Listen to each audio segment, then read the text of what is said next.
Andrea Pirlo, l'homme qui a toujours joué une seconde d'avance sur tous les autres, a enfin brisé le silence à propos de Messi et Ronaldo. Et sa vérité est dérangeante. Selon Pirlo, l'un des deux ne te laisse même pas le temps de réfléchir. L'autre, en revanche, te fait ressentir de la peur avant même que le ballon n'arrive à ses pieds. Mais que signifie réellement affronter Messi et Ronaldo, du point de vue d'un génie du milieu de terrain? Et pourquoi cette confession change-t-elle à jamais la façon dont nous percevons leur rivalité? Andrea Pirlo n'est pas un homme qui parle pour combler le vide. Il ne l'a jamais été. Lorsqu'il analyse un match, il le fait comme un architecte observant une ville d'en haut, comprenant comment les rues se connectent, où la circulation s'accumule, et à quel moment une modification minimale peut provoquer le chaos. Et c'est précisément pour cela que sa vision de Messi et Ronaldo a plus de poids que 1000 débats télévisés remplis de bruit et d'opinions précipitées. Pirlo ne donne pas son avis, il dissèque.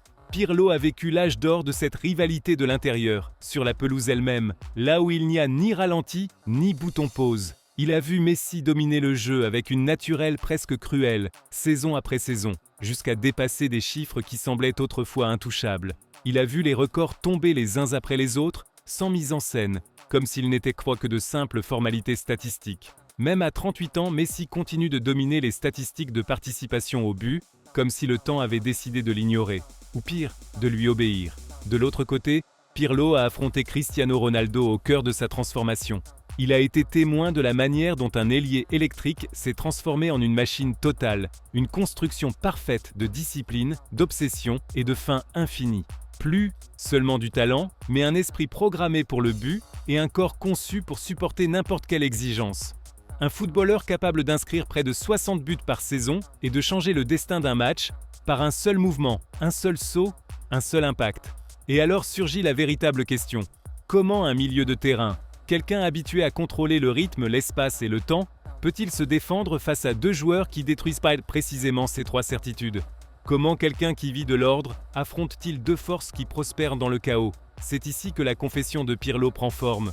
La confession d'Andrea Pirlo ne vient pas d'une provocation médiatique. Elle n'arrive pas après une défaite humiliante, ni au cours d'une polémique télévisée conçue pour faire les gros titres.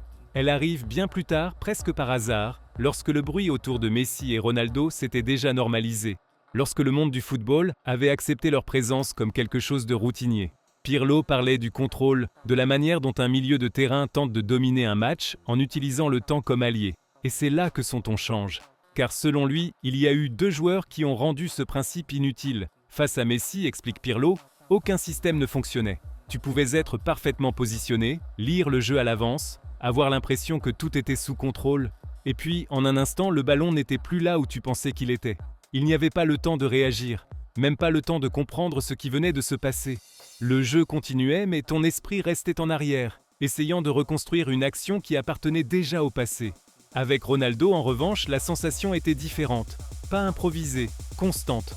Un poids qui augmentait minute après minute, comme une menace qui ne disparaît jamais. Chaque centre devenait une véritable possibilité de désastre. Chaque mètre perdu, un risque inutile.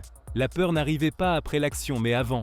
Elle s'installait lentement, comme une pression invisible sur les épaules. Et c'est précisément à ce moment-là que Pirlo prononce la phrase clé.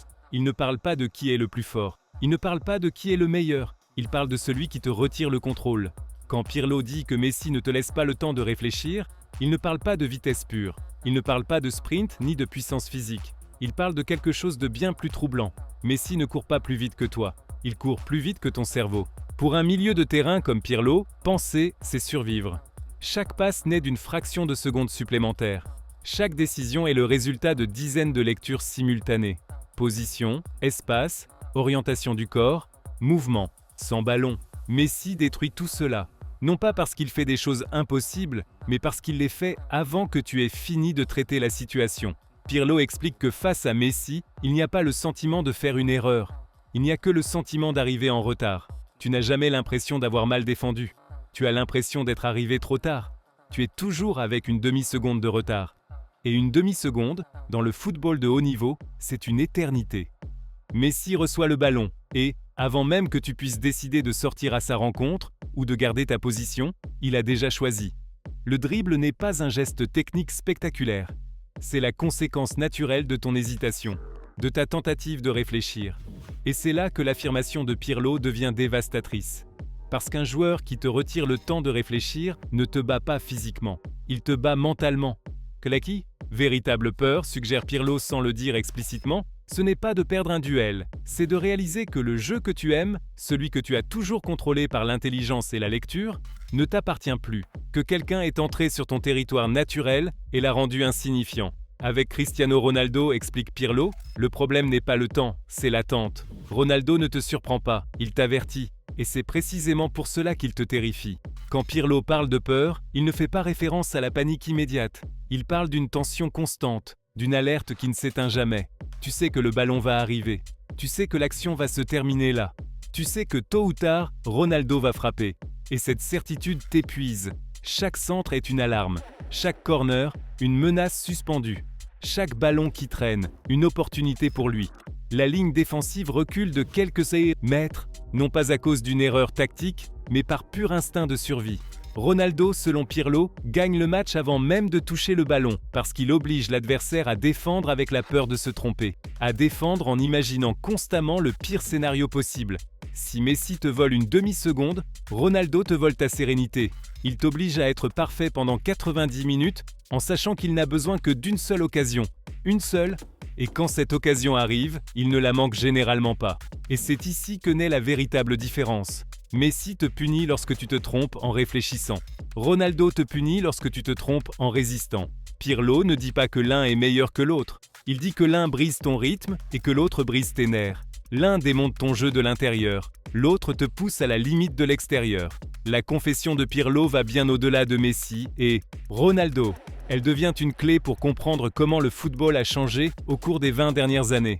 Pendant des décennies, le football était divisé entre créateurs et finisseurs, entre artistes et exécutants. Mais rarement deux joueurs avaient imposé deux peurs aussi différentes, en même temps et au même niveau. La peur de Messi est invisible, elle naît dans l'espace entre deux pensées. C'est pourquoi les équipes modernes cherchent à fermer les lignes de passe, à compresser les espaces et à défendre non pas tant l'homme que le temps lui-même, en défendant en essayant de voler à Messi cet instant dont il a besoin pour décider. La peur de Ronaldo, en revanche, est physique et psychologique. Le corps anticipe l'esprit. Les défenses reculent, acceptent de souffrir, acceptent d'être repoussées, tant qu'elles ne concèdent pas cet unique moment capable de tout décider.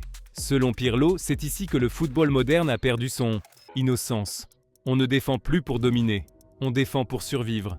Entraîneurs, analystes, préparateurs physiques et mentaux ont tous dû choisir quelle peur accepter. Préférerais-tu être battu par l'imprévisibilité de Messi ou vivre 90 minutes en attendant l'impact inévitable de Ronaldo? Et peut-être que la grandeur absolue de cette rivalité réside précisément là. Ils n'ont pas seulement gagné des matchs, ils ont changé la façon dont le football se pense lui-même. Ils ont redéfini la peur à l'intérieur du jeu. Au final, Andrea Pirlo ne choisit pas de vainqueur. Il fait quelque chose de bien plus rare et bien plus honnête. Il explique pourquoi Messi et Ronaldo ne peuvent pas être jugés avec le même critère. L'un te retire le temps, l'autre te retire le calme. L'un gagne en entrant dans ton esprit, l'autre gagne en occupant tes peurs. Et peut-être est-ce pour cela que leur rivalité ne prendra jamais fin. Parce qu'il ne s'agit pas seulement de football, il s'agit de deux manières opposées de dominer le jeu et l'être humain. Si cette vidéo t'a fait voir Messi et Ronaldo sous un jour différent, aime-la, partage-la et abonne-toi à la chaîne. Et maintenant, dis-le moi dans les commentaires. Laquelle de ces deux peurs choisirais-tu d'affronter ?